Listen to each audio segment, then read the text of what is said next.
oh gosh. And then that started playing. Well, that's fine. Oh my God. Today's just an absolute disaster mess. That's okay. Sorry, YouTube. We are here. Yeah. Sorry, YouTube. Oops. Yep. And yeah, we got a message over there from Bug Fan Club too. Oops. Hey, good morning, YouTube. What's up? We have been on fire this morning. Good morning, Ben and Bug Fan Club. We forgot to stream to you. Oh my gosh. Yep, I forgot to click the go live on YouTube button. It's a Monday. It's a Monday. That's gonna mess things up over there because that's where we had we have like all the archive of all the episodes. We'll take it down and upload the correct full thing. Yeah. Oops. Sid the Kingmaker in chat says, I blame the beeping thing. I mean... Whatever that was beeping behind me, maybe it was trying to warn us that we were not live on YouTube. Yeah, your multimeter is also an indicator. Yeah. Oopsie doops. Well, good morning, Ben G, and good morning, Bug Fan Club. Welcome to the party. You're just in time for this voicemail for Monday See Monday Do from Ty. Hello, Bug and Moss. This is Ty calling in with a happy Monday See Monday Do. I have for a long time been seeing these videos of pets using those pet buttons. The cat or dog presses a button and it says a word like window or treat or play. And I don't know how legit it is, but I don't know, it's just got in my head and I think I want to like try it out, read up a little bit about it and see whether it is a real, see how good of a thing it is for cats. But that got me thinking, as part of this, I'm going to have to record words for Sidewalk, our cat, to say.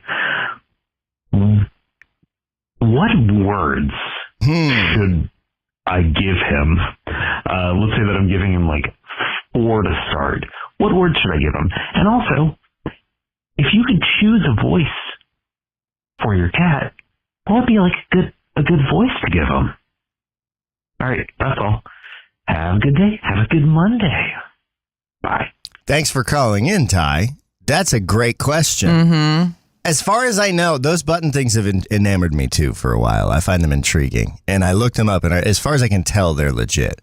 Like, it seems to be a thing that people have success with training their pets, at least dogs, to push the button, and then when they want something. And, like, It seems legit, which is crazy, because, like, you watch it, and you're like, oh, my God, that dog just said, like, window, big, scary, and, like, there's a guy breaking into my house. Holy cow, dog's so smart. Some of them are certainly fake, right? But, like...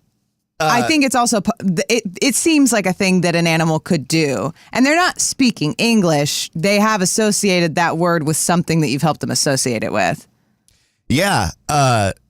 You're just training them to associate with, some outcome with the button. And then the button has an English word. So I think really it seems more amazing to us. But like dogs learn commands all the time. Mm-hmm. I think I've seen a video of a cat doing it. Yeah, I have.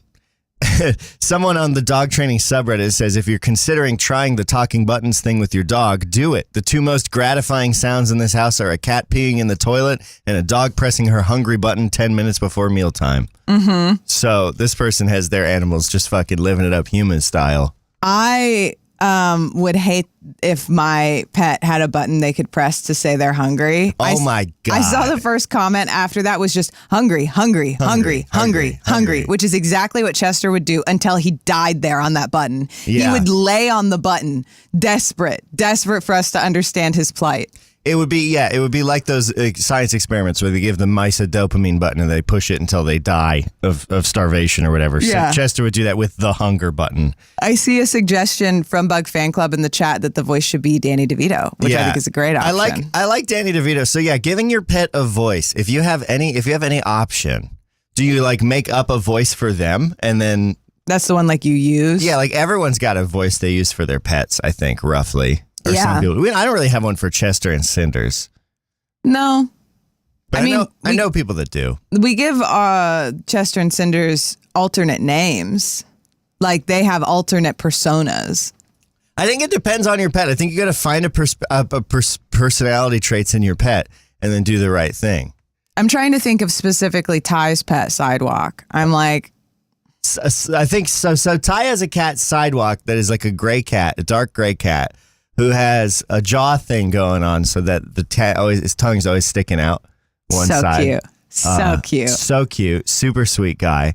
My first thought, Ty, I don't know if you're looking for suggestions for sidewalk specifically, but my first thought is something like with a big tongue in the way. Yeah. Like, yeah, what's up, boss? That's Hungry. really cute. Look, want to go outside. My Like first thought, guys. he's so serious when I look at him that my first thought is like a very like austere voice, but he's also so silly. So my actual suggestion is like Pauly Shore. Pauly Shore. Yeah. Break me off a little piece of Pauly Shore, Bug. What's that like? I can't. In the Goofy movie, the goof that is like really into pizza and he's like cheese pizza and it's like very cool. Is that Pauly Shore? Yeah. The guy with the little circle glasses and the like spiky head? Yeah, that's Pauly Shore. That's interesting. I met Pauly Shore once. He was like you think. I think we were on the news and we brought a bunch of donuts from the place I work for everybody there and he took them all home with him. Oh, well, hell yeah. That kind of makes sense that Pauly Shore would take all of those. Yeah. The YouTube chat is going crazy again and sending its messages over and over to the screen. I don't know what's up with that. Alex says, give me a break. Give me a break. Break me off a piece of that, Pauly Shore. Hell yeah. I do not have a good impression of Pauly Shore or most people at all. Ty, I think you should do the button thing for cats, and I think you need to report back as to how it goes. I want to know how Sidewalk is learning. I want to know if Sidewalk picks up, making actual use of these buttons. I want to hear from Sidewalk. Yeah, so you're going to need to make sure to give enough words. What words should Ty give to the cat? Obviously, hungry is an important one. I would want to have two buttons that one says shut and one says up. And if they can get me a shut up, then I'm cackling. So that'd be really great. You want the cats to be able to tie together. Yeah. Like you can tell me to shut up, but you got to work for it. Okay. I think that would be good. I feel like I want a button for cat that says like, I'm in pain or like, take me to the vet. Cause I'm always worried about, we got two old boys and boys and their kidney things when they're cats. I want one that says like, hey, can't pee good. I don't want that button because they're going to just push it. It's really hard to associate. I would love it if that was a button that I knew they would only push if they needed to go to the vet.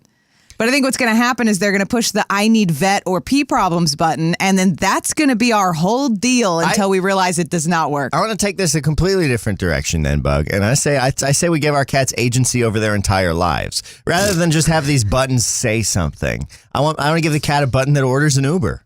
I want to give the cat a button that orders a pizza. I want to give a cat a button, like a series of buttons that allows them to select and purchase items from Amazon using my credit card. I would love to be able to do that. That's really funny to me. I also, because at first I was not on board because I thought you were going to be like, I want to give them a button that they can push and food comes out. I'm like, they'll die.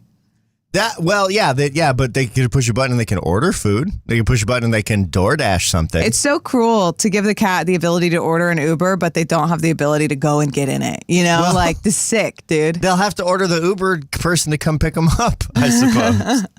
Can you come? No, literally, like, can you come pick me up? I'm a little guy. Yeah, I need you to come pick me up, dude. Like, pick me up. I'm like a little fuzzy guy. Yeah. Although calling our cats little is a bit. Yeah, our cats are pretty large. Matt Bliss says you have to add incentives/consequences that they learn. We know cats know what's going on. Yeah. That's why I'm saying we give them full agency. One of those buttons like fucking signs them up for insurance or something. Yeah, I just want them to have a button that makes that they're saying I'm ready to go to work, and then they get picked up by their Uber to go to their job so they can contribute to this family. Oh, okay. So you want a button that sends the cats to a gainful employment situation. Yeah, I assume some sort of, like you said, insurance, and I was like, yeah, I think Cinders would probably work in insurance. Matt says add a button for Chapter 11 filing as well. Yeah, if I could have a cat file bankruptcy for me, that'd be great. It would be convenient, and I would like if they could take care of it. Yeah. Real talk, might go bankrupt. Might look at that. Who knows? Might look into that. Who knows? Yeah, it'll be interesting. Flirty, quirky, checking it out. Yeah, I'm in my bankruptcy era. I'm in my financial destitution era. Well, I think we're in our attempting to avoid financial destitution era. Financial destitution aura. Aura. Yeah. Very nice. Absolutely. Emily says, don't forget to declare bankruptcy. Yeah. If we file for bankruptcy, we'll just make sure it's to say bankruptcy, and so everyone can know. Yeah. What's poppin', Bug? So why don't we go ahead and talk about, well, I was going to hit film buffering, but I guess that's not true. He watched a lot of videos about math on YouTube last night, and this morning, he's sleepy and tired. It's Moss in general. So we didn't watch a bunch of YouTube about science bullshit, but we did watch a free movie on YouTube yesterday. And actually, we watched it in the morning. It was a wild impulse choice of us. However, the movie The Truman Show is made available on YouTube for free recently. And I've never seen that before. And I want to talk about it. I want you to talk about it. It was an incredible movie. I loved it from top to bottom. I thought it was amazing. I'd love to talk about the film and like all the things that happened in it. I think the ending was extremely powerful.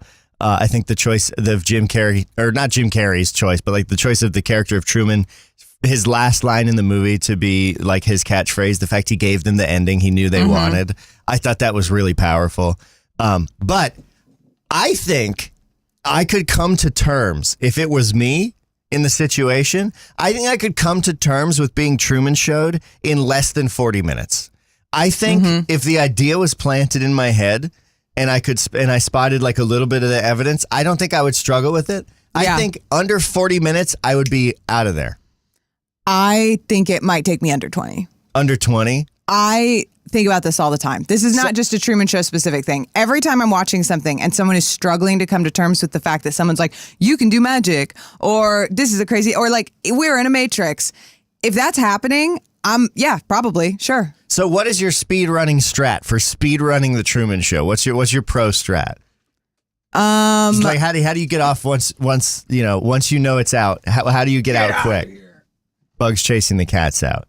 I can tell you right away that like a beginner strategy for this sort of thing, and I'm sorry to get vulgar, but it's what would work to get you off the cameras right away. Just start shitting and jerking off like that. just start shitting, jerking off, and running. Boom. That gets you off the cameras. Then from there, you can go ahead and find yourself, your next steps. You constantly will claim that you can shit in front of other people. And I think that's crazy because there's no way. I can't believe that's what you're taking issue with. There's no fucking way that you're just shitting in front of other people in less than 45 minutes. In a Truman Show situation, in a life or death situation. Why is it life or death? Well, because I need to get out of the TV show that I'm in. You can't just say something's life or death when it isn't, though. Okay, and I think it doesn't have to be life or death in this situation. That's what I'm saying. I think I could poop. Okay, I don't think so, but I do also think that there's absolutely that it is not necessary for you to jerk off and shit. You could just literally get naked. That's true. You're just adding stuff. That is, but they would find ways to still film around that. You know what I mean? But you think they won't? It's all still in the same place. Yeah, but I think I would be like nuclear radioactive can't get me on camera. Like you can't even block me tastefully with a surfboard if I'm like screaming and jerking off. Like they would find ways because the thing is, if you want to get out of the Truman Show, if you want to speed run the Truman Show strat and get off it, I think your first thing is to get off camera. Right, like stop the broadcast. And then from there, I guess you got to get to the water? Well, I guess, but so are you approaching this from understanding where he is, or are you approaching this from realizing something is wrong? Yeah, that's a great point. What's your strat for speed running the Truman Show scenario if you were in it? Okay, so if I was in it, I wouldn't know exactly what's happening. First of all, the Truman Show is a movie that I love, but it's always been a little difficult for me because like I do think that's happening to me. Oh. Like I have always, since I was a little kid, thought that everyone around me was in on something and they were all just pretending. And I'm being filmed 100% of the time. As a kid, I used to think that the bugs were watching me or bugs from other planets, like alien bugs, were watching me. And those were just like mixed in with the real bugs on the ground, like, haha, no. No, the little bugs on the ground were the ones who were filming it for the aliens. Oh, that's interesting that was specifically it. So you were under the impression that you were putting on a show 100% of the time for the bugs on the ground who were like the camera crew. I thought they might be in on it. I wasn't sure that they were part of it, but it would make sense, right? Because they're kind of everywhere. But there was definitely 4 bugs on a different planet. It was 4 creatures on a different planet that may or may not be bugs. Okay. And I also like, had a general sense that like at least one person in any given room could read my mind, right? And like they're just not saying anything, but I know they can. And we both, like, I hate that they can read my mind and they hear me knowing that they're out there reading my mind. So they're stressed about that. So I'm looking around to see if anyone looks nervous. This is not like if someone was like, this is happening, I'm like, I knew it. So you're looking around the room trying to find someone who looks uncomfortable and be like, that person's been reading my thoughts. As an adult in this situation who has presumably existed as kid me and then realized nobody's watching you, this is like a weird delusion you have. And then I'm existing in the world and it does seem to be true. There's like inconsistencies. I would just blow my life up.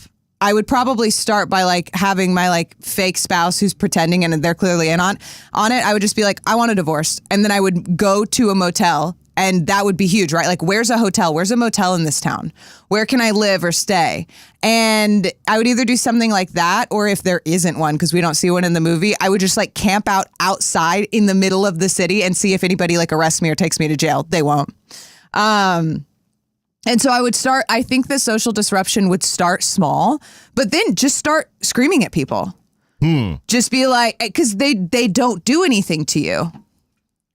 You think you would just like start losing it that way? Because they do things to you though. Like we see the Truman face consequences sort of in the movie. He's always being shepherded around. Like, yeah, but he's just being herded. They're not afraid to turn up the storm on him when he's out in the ocean. Well, yeah, they try to kill him once he's out there, but like I don't think they tried to kill him though, because that would end the show. Well, I think that it is kind of implied that the godlike creator daddy they're like, he's going to die. And he literally says he was born on TV.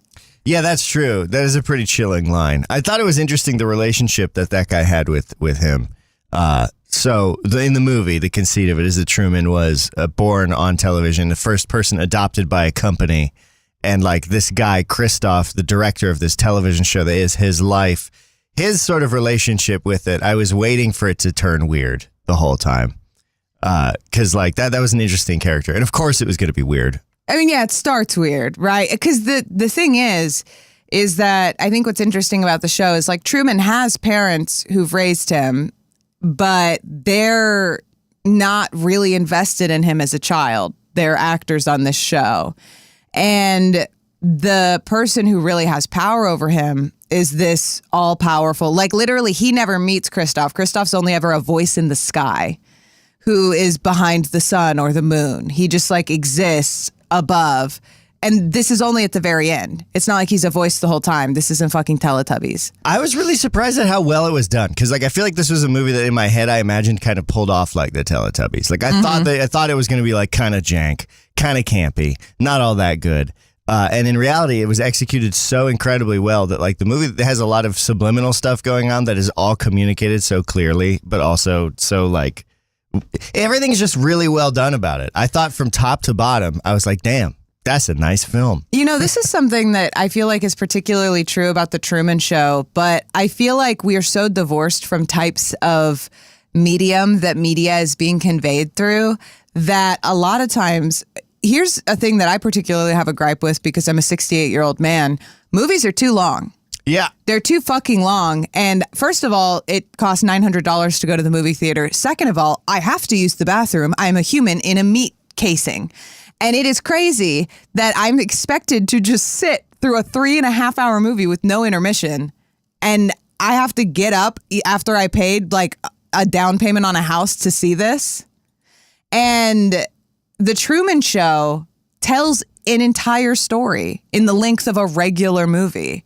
It doesn't feel like you're missing anything. It doesn't feel like they left anything out. It doesn't feel rushed. It feels like perfectly paced. And we used to make movies like that. Yeah.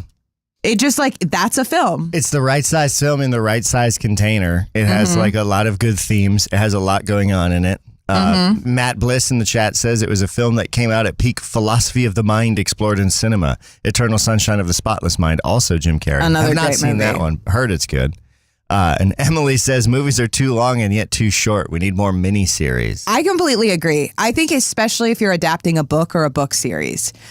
there is so much that is underexplored because of the idea of the blockbuster, which is so weird when we have streaming, and it's happening more now. But everything is also just kind of like pretty much a production company you need the backing of to make something, and they want to spend the least amount of money, which translates to the least amount of effort to make the most amount of profit, which doesn't mean they're trying to make the most money. They are trying to make the laziest money, the most laziest money. They're trying to find the drivel that you are most likely to watch. And it shows. Like, I'm not compelled by this like explosion of bad media. And I don't think most of us are.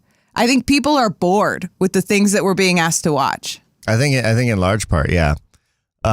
We've never been more spoiled for choice than yet all the choices are spoiled. Or we're watching things that were made, 30 years ago. Matt Bliss says it's because they want to make movies people will watch, not movies that people want to make. And people pay for TV, so miniseries is where the good stuff is these days. Only way to save AMC cinemas was firing slop at it. Yeah. Yeah. I don't know. I have a weird relationship with movies. I like a miniseries too. I think a miniseries is fine. I think it's a different thing. I think, you choose the right size medium for the right property or project or whatever. But I do love a good movie, a self-contained movie. I love a 90-minute movie. Yeah. I love a shorter form of storytelling. And this is weird to say because I kind of avoid movies, I think, for a similar reason that you do, Moss, which is it feels like a big investment for something that I'm not sure I'm going to enjoy. And the reason I think it feels that way, but I'll watch a ton of a TV show and not feel the same way, is that you are giving a lot of trust to a film. Yeah, you're investing in its story world. Whereas with a miniseries, you can invest in one episode and then give up if you want. But in reality, like, I think it's harder to cancel a movie midway. If you're like watching it and you're like, this movie sucks and I'm done, and you end it, you're like, well, what am I doing now? I've got half of what I had thought of in my brain as one movie's worth of time. What do I do in the remaining time? And if you invest in a movie, you're also expecting to go on like a journey with it. And so if you do finish it and it was ultimately really unsatisfying, it feels weird. It's like that feeling of going into a movie theater when it's light outside and you come out and it's dark. It's really jarring and it's really weird and it feels uncomfortable. And I think the reason it doesn't feel that way with the show is because each episode is contained in a show. You can, even though you might have spent more hours watching the show, it's easier to leave because it's easier to take a break. It's like when you're doing any sort of task, and it's kind of like you're engaging in this like mini sunk cost fallacy, I think. But if you step away from it, you're like, oh, I actually don't really care about finishing that. But you don't do that in a movie. You know what I want? And this is a topic change. I want Daniel Radcliffe to do as many movies as possible. Oh, yeah. So I was thinking back to the question earlier in this episode about what you would make a movie out of if you had money from Coyote Astronaut. And I've just realized that I don't know why what you were saying made me think of it. Well, actually, I do. It's because of that weird TV series that Daniel Radcliffe did. Where Miracle Workers? I'm always talking about Miracle Workers. Was that the one where they had like modern slang and like an old-timey vibe? Miracle Workers is the one where it's an ensemble cast and every season is different. Yeah. And there's the one where he's like dancing in the bar on the piano and stuff. He's like possessed. I think that's that. I think that's part of Miracle Workers. I don't know. I would spend all of my money on having Dan Radcliffe in anything that we could think of because his shit is so crazy. Sid the Kingmaker in chat says, I love Dan Radcliffe's life. I know, me too. If I could be any celebrity, it would be Dan Radcliffe. It is kind of weird because I hadn't thought about this before, but I feel like Daniel Radcliffe has, even though their lives and careers aren't really similar, he has sort of become the Jim Carrey of our time insofar as the kinds of roles he gets, which is like Jim Carrey did a very good job. And I don't know enough about what happened with this, where he's an incredibly talented actor and also an incredibly like engaging person to watch. Like that's something that we were talking about. Like he pulls focus. Yeah, Jim Carrey, when he's in a shot, like you're not looking at anyone else a lot of the time. Yeah, but the range of films that he's been able to make has been really great. Like in a way, he's avoided being typecast, but you also always, I don't mean that you always know it's Jim Carrey, like he doesn't become a role, because he does.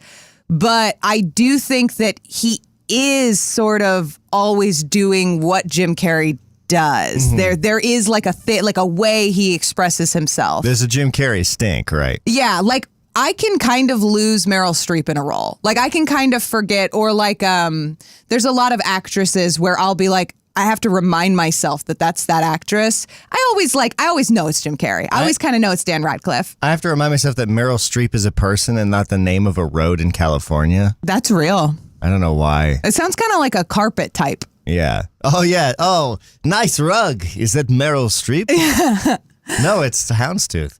I saw that Sid says that they saw Daniel Radcliffe in a play.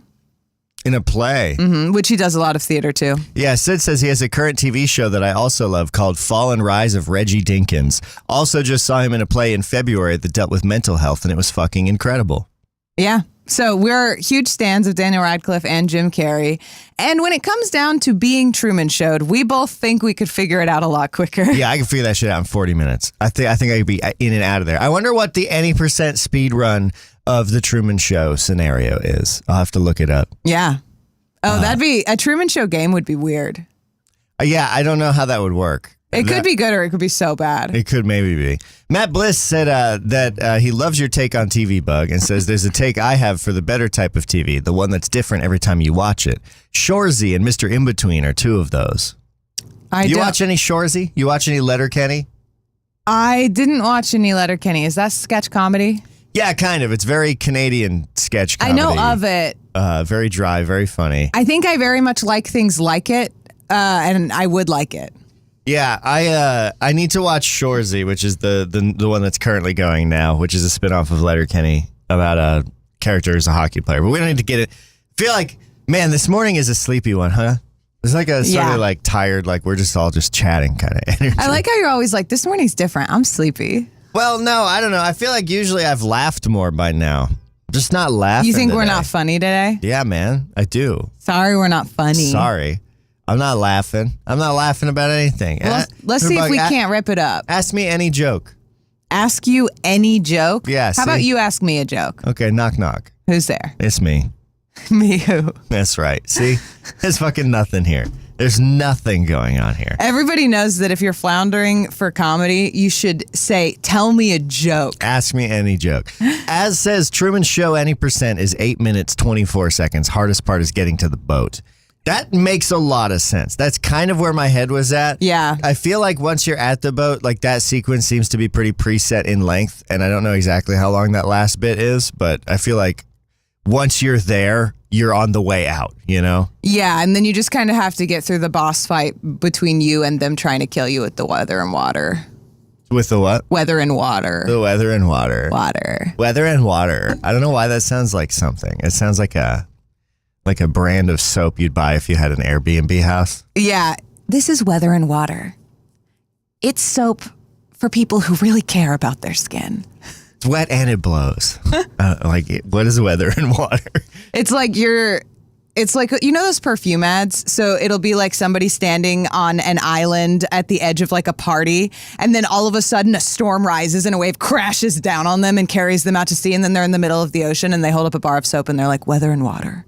And you're like, okay. How it feels to take a shower at my house. Be swept away. Feel the come back to me. Hey, Bug, guess what? What? I've got something for us. This will invigorate us, inject a little bit of spice into our lives. I wonder if you can put 6 oranges inside of your beehole. People also ask. It's time to play People Also Ask, the game where you Google something, scroll down to the part where people also ask, and see if you can answer those questions that people also ask.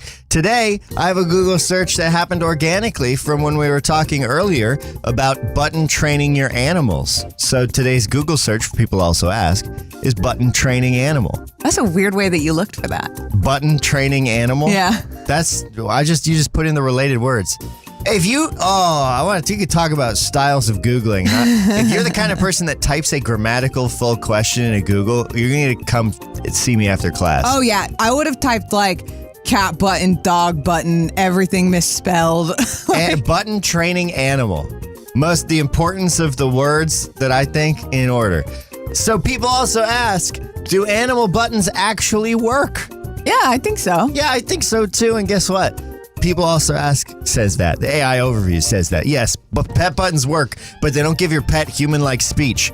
Recent research confirms that dogs can successfully learn to associate pre-recorded buttons with specific words and use them contextually, pressing outside to go potty or play when they want a toy. Wow. Yeah. So, but guess what, Bug? What? People also ask, how do you say I love you in dog language? Oh my God. How do you say I love you in dog language? What do you think the answer is, Bug? I bark. Bark, bark? Yeah. Bug, it's obviously snuffling up on your gubbins, snuffling your gubbins and then bonking you around. Okay. It's obviously snuffling your gubbins and like rubbing on you. To tell your dog I love you in their language, you don't use words, you use body language. The clearest ways to communicate affection include offering soft, slow blinks while making eye contact, gently leaning your body weight against them, and giving them soft ear rubs to release endorphins. That's how you say I love you to dogs. Okay, everyone be quiet. Look directly into the camera and do some soft, slow blinks. I can't. My eyes are too dry. This feels uncomfortable. People also ask, what's the one meat to never feed a dog? Doctors hate him for this one dog simple meat. trick. The one meat you shouldn't feed a dog is dog meat? Yeah. That's a really good That'll turn them fucked up. You give them dog meat and that dog's done. That dog's cooked. I think it's human meat, Bug, because then the dog's going to have a taste. I think it's fine. It's going to have a taste for Jimmy. Well, there isn't a single specific species of meat that is entirely forbidden. High-processed, high-fat, heavily seasoned meats like bacon, ham, and sausage should generally be avoided. What a fuck-ass answer to that question. Yeah, what a fuck-ass answer to that stupid question. That's bullshit.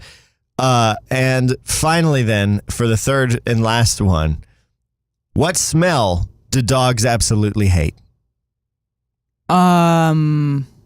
What's the smell that... Dogs like smells, too. Dogs generally, in my experience, they're big on smells. Peppermint. Love a smell. You think dogs don't like peppermint? I think a lot of animals are weird about peppermint. It's like strong. Cats fuck with peppermint. I had a mint plant growing out front of my house when I lived in Vermont, and there would be stray cats just fucking rolling about. It's the same family as catnip. Yeah, but there'd be strays in there fucking lolling around, flipping and flopping and rolling about. It's because they think it's their catnip. Yeah, so I think dog would like it too. Okay. So I think that what smell do dogs absolutely hate? Probably the smell of... Progress. Progress? You think dogs are all regressive? I think they just want things to stay like they are. Huh. So yeah, maybe the smell of socialism. Dogs have up to 100, according to this, is people also ask, dogs have up to 100,000 times more acute smell receptors than humans, making strong, pungent, or chemical-based scents completely overwhelming. Because dogs' noses are so powerful, dogs absolutely hate the following scents: citrus, vinegar, hot pepper and spices, harsh cleaners, alcohol and nail polish, mothballs, certain essential oils. Everybody hates the smell of mothballs. They're gross. I love the smell of mothballs. No, you don't. The hardest part is grabbing on their little legs so you can spread them apart. Gross. Gross. Sorry, that's really stupid. Absolutely stupid. As says, Taste for Jimmy is my favorite Weezer song. Every chat that's ever come in on YouTube just came down through the chat while I was trying to read what was going on, so I don't know if I missed anything. But boy, howdy. We got to fix that YouTube thing. Yeah, I got to fix myself. I got to get right with Jesus. It's 7:49 on Monday. It's a tired one. It's a disjointed one. It's a scattered one. I hope you're doing good. I hope you're doing good, listener. Yeah. I hope you're having fun today. I hope you're starting out your week right. It's Monday see, Monday do. And honestly, the thing I've seen the most that I want to do is go back to sleep. But you're going to stay up. Why? Because it's Monday. We got stuff to do. What do I got to do on Monday? You got to pick a therapist. Yeah, I got to pick a therapist. I'm going to find a therapist today. I'd rather drown. I think maybe you need to talk to your new therapist about that. Yeah. Hey, I didn't want to meet you. I wanted to drown myself. And they'll be like, oh, well, tell me a little bit more about that. Hey, do you think that's cool? Hey, this is how I'm going to approach therapy from now on. Hey, tell me if you think this is cool. I want to die instead of talk to you. You just draw a picture of a dick and you're like, you ever seen anything like that? You ever seen anything like that? I don't think so. Yeah. Emily says, need to talk to my therapist about picking a therapist. That's so real. Yeah, but that's not very funny, Bug. Well, according to you, nothing we've done today is very funny. No, nothing we've done today is very funny. Well, it's not been funny. This has been very serious. Sid the Kingmaker says therapist uses buttons to respond. The therapist with just a few buttons. I mean, that's like us we're just trying to get our cats to be our therapist. Can you imagine a worse therapist? God, can you just imagine a therapist just like looking, like you just say a bunch of like deeply personal shit and then they just look at you and like, ignored as a child. Embarrassing. We have some old voicemails in the voicemail. There are some. Why don't I scroll down until I find the oldest unread voicemail that we have hanging out here? And oh wow, guys, sorry. What? There's so many. There are so many. Maybe I won't go all the way down. But here we go. Yeah. Why don't we do this in our last 10 minutes? Which one is it? This is from Colin Parker. There's one from Colin that we aren't supposed to play. That's a different one. Okay. I'm pretty sure I deleted that. This one is Colin. Hey, Bug. Hey, Moss. This is Colin and Parker calling in. Long-time listener, long-time caller. Listen, the other day we were talking a lot on Discord about coffee, and I think it's happened also in the streams if memory serves. And it just kind of got me thinking. Some people are definitely like, I drink my coffee black. Some people are like, hey, 1 cream, 2 sugar, whatever the case may be. Some people kind of like myself are like, listen, I need the sugar, I need the cream, but I also need a little bit of flavor because coffee, to me, intrinsically is just a little too bitter. So my question to you is, how do you take your coffee? And also, where do you draw the line at the frills? Anyway, I guess that's my question. I'm heading out to the coffee store. I'm going to the coffee. God damn it, I messed the whole thing up at the end. Anyway, I'm getting coffee. Let me know if you want anything. Okay. Oh yeah, no, I'll have a latte. Right on. Bug, how do you drink your coffee? I drink it black. Oh, oh, do you hear?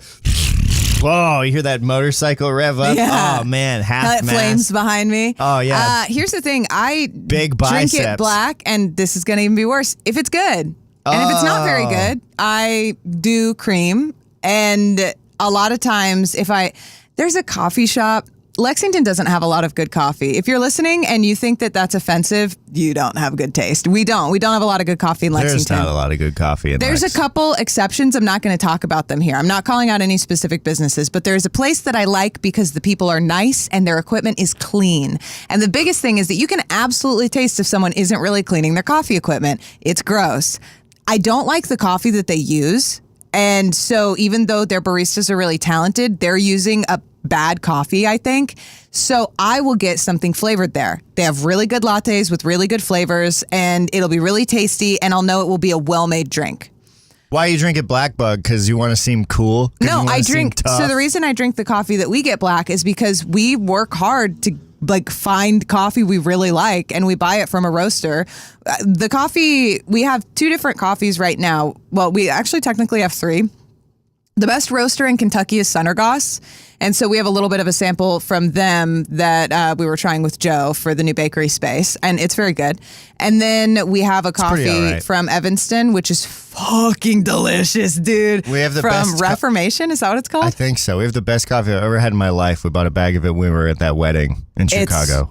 Reformation. It's like strawberries. It's like my favorite shit where it's like a dank Ethiopia where all of the flavors are just so huge and fruity, and we're definitely going to order from them again. I had 2 different I had 2 of the same batch brews there, so just like a regular brewed coffee, which if you are into coffee and aka have been annoying about coffee, you learn to spot what a good coffee shop looks like. They look like a lot of different things, but you walk in, you see how they're signaling the kind of coffee they're brewing. And I guess Reformation is also, they roast their own coffee, and it's freaking great. Why? And then... So why do you drink it black?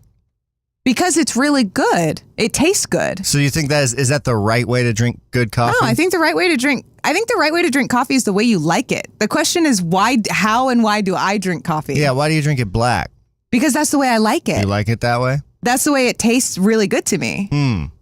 I think that a lot of the coffees that I like are also a little bit more acidic. They can curdle cream, and that's icky. And also, I don't feel like cream is adding something to a lot of them. There are other coffees that I think cream is adding something to. I love cream. I drink milk. What about sugar?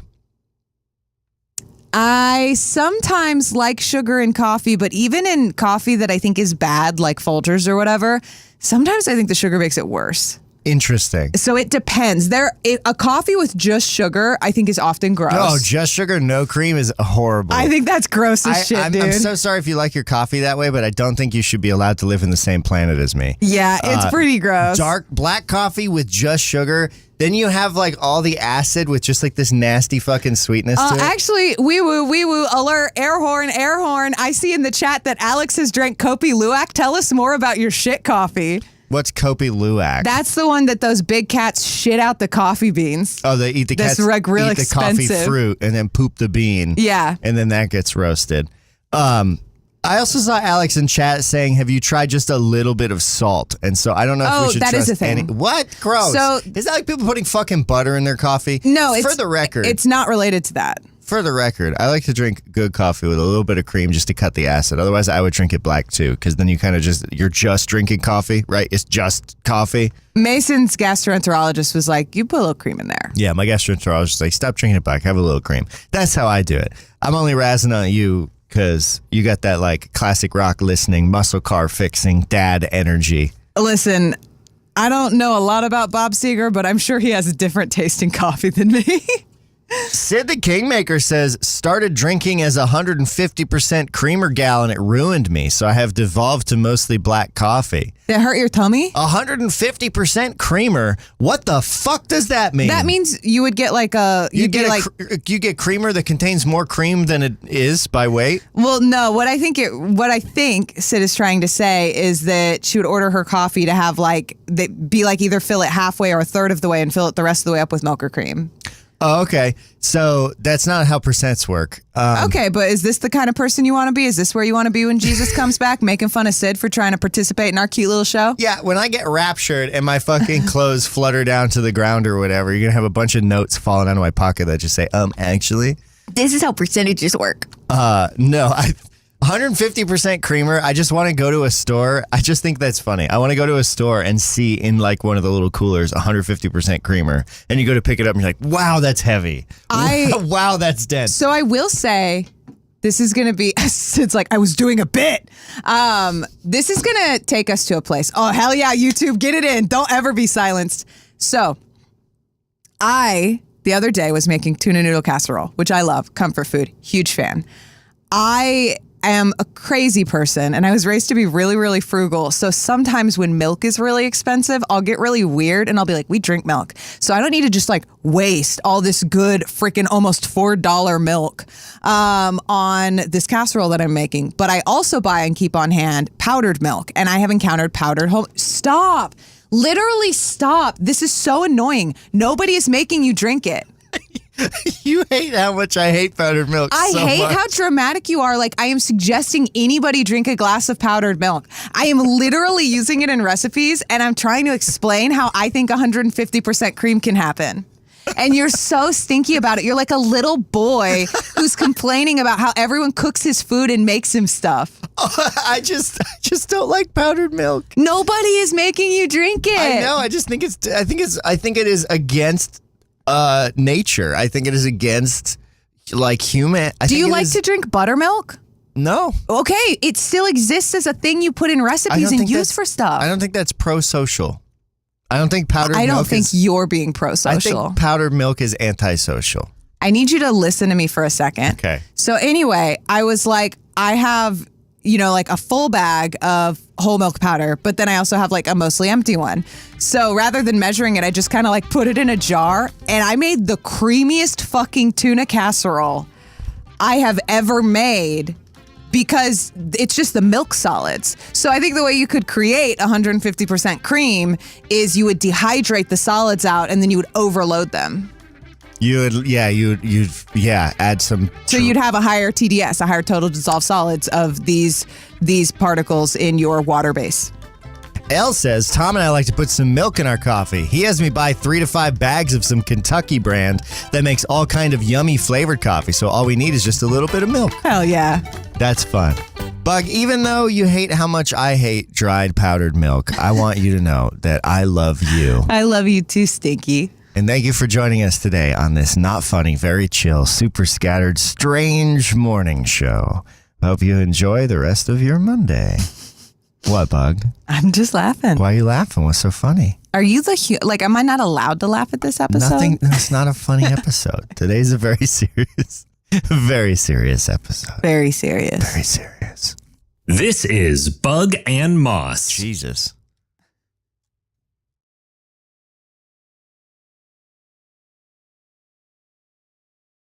Oh yeah, no Bones Boys stream tonight. Unfortunately, Colin is out of town or something. So yeah, there no plugs. Forgot plugs. Oops. Love you all. Thank you so much for being here with us. Catch you on the flip.